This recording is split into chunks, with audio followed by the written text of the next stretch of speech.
ఈ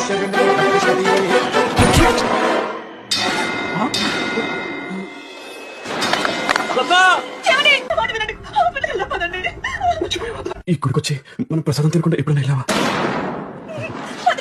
అమ్మా కలుపుతున్నారమ్మా. ఉప్పు కొంచెం తక్కువైంది కదా రత్న,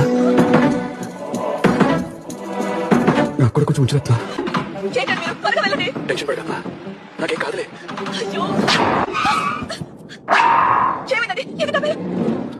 నువ్వు సీట్ బెల్ట్ వేసుకోవడం మర్చిపోయా. ఎండగా ఉందని చూసాక రత్న, మళ్ళీ నీకు వడ్డ తగిలితే నేను తట్టుకోలేను. నాగరత్న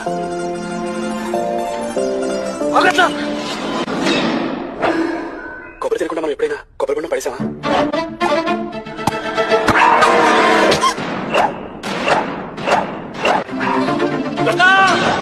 సార్ ఆవిడేం కాదులేండి, మీరు ముందు ఫస్ట్ ఎయిడ్ తీసుకోండి. గట్టిగా తగ్గడం వల్ల చిన్న దగ్గర చిక్కింది, హార్ట్ లో హోల్ పడింది. ఎందుకండి అంత బాధపడతారు? ఇప్పుడు ఏమైందని? మీ చేతిలో సుమంగలిగా పోవడం కంటే ఇక పుణ్యమే ఉంటుంది.